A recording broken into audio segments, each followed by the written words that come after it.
ଆସନ୍ତୁ ଆଜି ଶୁଣିବା ଗୋଟେ ଭାଇ କେମିତି ତା ଭଉଣୀକୁ ମାରି ତାର ମାଂସ ଖାଇଲା। କାହାଣୀଟାର ନାମ ହେଉଛି କାଞ୍ଚନ। ଗୋଟେ ଗାଁରେ କାଞ୍ଚନ ନାମରେ ଝିଅଟିଏ ଥିଲା। ସେ ତିନି ଭାଇରେ ଗୋଟେ ଭଉଣୀ ଥିଲା। କାଞ୍ଚନର ବିବାହ ବୟସ ହୋଇଯାଇଥିବାରୁ ତାର ତିନି ଭାଇ ମିଶି ତାକୁ ଗୋଟେ ଭଲ ପ୍ରସ୍ତାବ ଦେଖି ବିବାହ ଦେଲେ। ବର ଯେମିତି ଘର ବି ସେମିତି। ତେଣୁ କାଞ୍ଚନ ବହୁତ ଖୁସି ଥିଲା।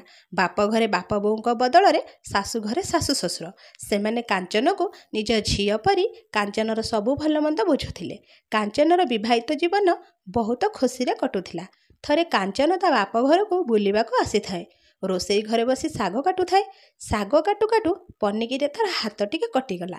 କାଞ୍ଚନ ସେ ରକ୍ତକୁ ନ ଧୋଇ ସେ ରକ୍ତକୁ ଶାଗରେ ମିଶାଇ ଦେଲା। ସେଦିନ ଶାଗ ଭଜା ବହୁତ ଭଲ ହୋଇଥିଲା। କାଞ୍ଚନର ବଡ଼ ଭାଇ ଶାଗ ଖାଉ ଖାଉ ପଚାରିଲା, ଆଜି ଶାଗ କିଏ କରିଛି କି? ବହୁତ ଭଲ ହେଇଛି। କାଞ୍ଚନର ଭାଉଜ କହିଲେ, ଆଜି ଶାଗ କାଞ୍ଚନ କରିଛି। ଆଜି ଶାଗ କାଟୁ କାଟୁ କାଞ୍ଚନର ହାତ ଟିକେ କଟିଗଲା।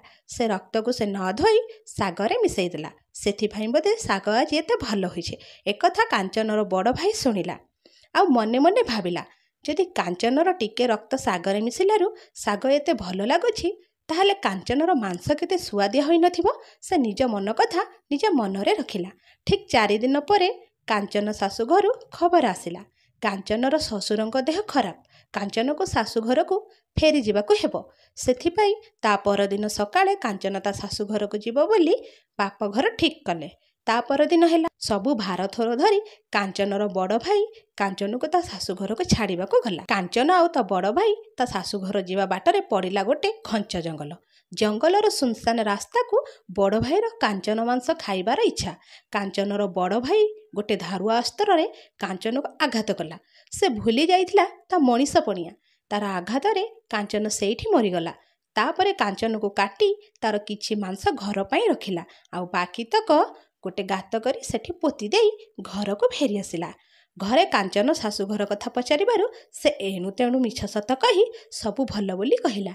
କାଞ୍ଚନ ମାଂସକୁ ସେ ତା ସ୍ତ୍ରୀ ହାତକୁ ଦେଇ କହିଲା, ନିଅ, ଫେରିଲା ବେଳେ କିଛି ମିରିଗ ମାଂସ ନେଇକି ଆସିଛି। ୟାକୁ ଭଲରେ ରୋଷେଇ କର କହି ସେ ଗାଧୋଇବାକୁ ପଳେଇଲା। ଏପଟେ କାଞ୍ଚନର ଭାଉଜ କେମିତି ଜାଣିବ ଏଇଟା କାଞ୍ଚନର ମାଂସ ବୋଲି? ସେ ମାଂସକୁ କାଞ୍ଚନର ଭାଉଜ ମିରିଗ ମାଂସ ଭାବି ଭଲରେ ରୋଷେଇ କଲା। ସେଦିନ ବଡ଼ ଭାଇ କାଞ୍ଚନର ମାଂସ ଖାଇ ବହୁତ ଖୁସି। ଏମିତି ସମୟ ମାସେ ବିତିଗଲା। କାଞ୍ଚନର ଶ୍ୱଶୁର କାଞ୍ଚନ କାହିଁକି ଘରକୁ ଆସୁନି ବୋଲି ଚିନ୍ତାରେ ପଡ଼ିଲେ। କ'ଣ ମୋ ବୋହୂର ଦେହ ଖରାପ ଅଛି, ନା ସେ ତା ଶ୍ୱଶୁର ଦେହ ଖରାପ ବୋଲି ଖବର ପାଇନି? ଏକଥା ଭାବି କାଞ୍ଚନର ଶ୍ୱଶୁର ଆଉ ତା ସାନ ଶ୍ୱଶୁର ଦୁହେଁ ମିଶି କାଞ୍ଚନର ବାପ ଘରକୁ ବାହାରିଲେ। ବାଟରେ ପଡ଼ିଲା ସେ ଘଞ୍ଚ ଜଙ୍ଗଲ। ସତେ ଯେମିତି ପୁରା ଖାଁ ଖାଁ ଲାଗୁଥିଲା ଜଙ୍ଗଲ। ପବନରେ ଭାସି ଆସିଲା କାଞ୍ଚନ ଫୁଲର ସୁମଧୁର ବାସ୍ନା। ସେ ଦୁହିଁଙ୍କ ଆଖି ଆପେ ଆପେ ଚାଲିଗଲା ସେ କାଞ୍ଚନ ଫୁଲ ଗଛ ଉପରକୁ, ଯୋଉଠି କାଞ୍ଚନର ଭାଇ କାଞ୍ଚନକୁ ମାରି ପୋତି ଦେଇଥିଲା। ସେ କାଞ୍ଚନର ମଲା ଦେହରୁ ଏ କାଞ୍ଚନ ଗଛର ସୃଷ୍ଟି। ଦୁହେଁ କିଛି ସମୟ ପାଇଁ ସେଇଠି ରହିଗଲେ। ଏତେ ସୁନ୍ଦର ଫୁଲ ଦେଖି ସାନ ଶ୍ୱଶୁର ସେ ଫୁଲରୁ ଯୋଡ଼େ ତୋଳିବାକୁ ମନ କଲେ। ଯେମିତି ଗଛ ପାଖକୁ ଯାଇ ଫୁଲ ତୋଳିବାକୁ ହାତ ବଢ଼େଇଛନ୍ତି, ହଠାତ୍ ଗଛଟି ବାହୁନି ବାହୁନି କାନ୍ଦି କାନ୍ଦି କହିଲା, ଥିରି ଥିରି ଫୁଲ ତୋଳ ହେ କକେଇ, ଗଛରୁ ପତର ଝରିବ। ଦଗା ଦିଆ ଭାଇ ଦଗା ଦେଲା ମତେ, ଶୁଣିଲେ କି ଛାତି ସହିବ। ଏକଥା ଶୁଣି ସାନ ଶ୍ୱଶୁର ଆଶ୍ଚର୍ଯ୍ୟ ହେଇଗଲେ। କ'ଣ ହେଲା? ଗଛ ଗୀତ ଗାଉଛି? ସେ ତାଙ୍କ ବଡ଼ ଭାଇକୁ କହିଲେ, ଏ ଗଛରୁ ଥରେ ଫୁଲ ତୋଳିକି ଦେଖ, ଏ ଗଛ କ'ଣ କହୁଛି ଶୁଣିବ। ତାପରେ କାଞ୍ଚନର ଶ୍ୱଶୁର ଗଛ ପାଖକୁ ଯାଇ ଫୁଲକୁ ହାତ ବଢ଼ାନ୍ତି ଗଛଟି ପୁଣି ଥରେ ଗାଇଲା, ଥିରି ଥିରି ଫୁଲ ତୋଳ ବାପା ମୋର, ଗଛରୁ ପତର ଝରିବ। ଦଗା ଦିଆ ଭାଇ ଦଗା ଦେଲା ମତେ, ଶୁଣିଲେ କି ଛାତି ସହିବ। ସେମାନେ ଏକଥାର ରହସ୍ୟ କିଛି ବୁଝିପାରିଲେନି। ସେମାନେ ଫୁଲ ତୋଳା ଛାଡ଼ି କାଞ୍ଚନର ଘରକୁ ଆସିଲେ ଆଉ କାଞ୍ଚନକୁ ଖୋଜିଲେ। ହେଲେ ବାପ ଘର ଲୋକ କହିଲେ, ସେ ତ କେବେଠାରୁ ତମ ଘରକୁ ଗଲାଣି। ତା ବଡ଼ ଭାଇ ପରା ତମ ଘରକୁ ଛାଡ଼ିବାକୁ ନେଇଥିଲା। ହେଲେ କାଞ୍ଚନ ନା ଶାଶୁ ଘରେ ନା ବାପ ଘରେ। ତେବେ କାଞ୍ଚନ କୁଆଡ଼େ ଗଲା ବୋଲି ବଡ଼ ଭାଇକୁ ପଚାରିବାରୁ ବଡ଼ ଭାଇ କହିଲା ଯେ ସେ ତାକୁ ତା ଶାଶୁଘର ଗାଁ ମୁଣ୍ଡରେ ଛାଡ଼ିକି ଆସିଛି। ଆଉ ତାପରେ ସେ କିଛି ଜାଣିନି।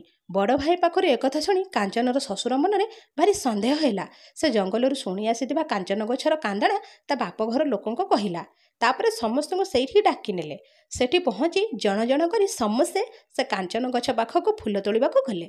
କାଞ୍ଚନର ଯିଏ ଯୋଉ ସମ୍ପର୍କ ହେବ ସେଇ ନାଁ ଧରି ଗଛଟି କାନ୍ଦଣା ଗୀତ ଗାଇବାକୁ ଲାଗିଲା। ଶେଷରେ ବଡ଼ ଭାଇ ଫୁଲ ତୋଳିବାକୁ ହାତ ବଢ଼ାନ୍ତି କାଞ୍ଚନ ଗଛଟି ଗୀତ ଗାଇଲା, ଥିରି ଥିରି ଫୁଲ ତୋଳ ବଡ଼ ଭାଇ, ଗଛରୁ ପତର ଝରିବ। ଏଡ଼େ ନିରିଦୟ କେମିତି ହେଲ ହେ, ଆଉ କି କାଞ୍ଚନ ଫେରିବ। ଏବେ ବଡ଼ ଭାଇ ପାଖରେ ଲୁଚେଇବାକୁ ଆଉ କିଛି ବାଟ ନଥାଏ, କାରଣ କାଞ୍ଚନ ତା ଗୀତ ମାଧ୍ୟମରେ ସବୁ କଥା କହିଦେଇଛି। ଶେଷରେ ବଡ଼ ଭାଇ ସେଦିନର ଘଟଣା ସବୁ ସତ ସତ ମାନିଗଲା। ହେଲେ ଏବେ ଆଉ କ'ଣ କରାଯାଇପାରିବ? ଆଉ କ'ଣ କାଞ୍ଚନ ଫେରିଆସିବ? ଠିକ୍ ସେହି ସମୟରେ ଆକାଶରେ ଈଶ୍ୱର ପାର୍ବତୀ ଉଡ଼ି ଯାଉଥିଲେ। ଘଞ୍ଚ ଜଙ୍ଗଲରେ ଲୋକଙ୍କର କାନ୍ଦଣା ଶୁଣି ସେ ତଳକୁ ଓହ୍ଲେଇ ଆସିଲେ। ଆଉ କାଞ୍ଚନ ଗଛକୁ ଦେଖି ସେ ସବୁ କଥା ବୁଝିଗଲେ। ଈଶ୍ୱର ପାର୍ବତୀ ଏମାନଙ୍କର ଦୁଃଖ ସହି ନ ପାରି ଅମୃତ ସଞ୍ଜୀବନୀ ପାଣି କାଞ୍ଚନ ଗଛ ଉପରେ ଛିଞ୍ଚିଦେଲେ। ସଙ୍ଗେ ସଙ୍ଗେ କାଞ୍ଚନ ଗଛ ପୂର୍ବ କାଞ୍ଚନର ରୂପ ନେଲା। ଏବେ କାଞ୍ଚନ ଗୋଟେ ନୂଆ ଜୀବନ ପାଇଲା। ଆଉ ତାପରେ ସେ ତା ବାପ ଘରକୁ ନ ଯାଇ ତା ଶାଶୁ ଘରକୁ ତା ଶ୍ୱଶୁର ସହିତ ଚାଲିଗଲା। ଆମ ଗପ ଆପଣମାନଙ୍କୁ ଭଲ ଲାଗୁଥିଲେ ଆମ ଚ୍ୟାନେଲକୁ ଲାଇକ୍, ସେୟାର, କମେଣ୍ଟ, ସବସ୍କ୍ରାଇବ୍ କରନ୍ତୁ। ବହୁତ ନୂଆ ନୂଆ ଗୁଡ଼ିଆ ଗପ ଆପଣମାନଙ୍କ ପାଇଁ ନେଇ ଆସିବୁ।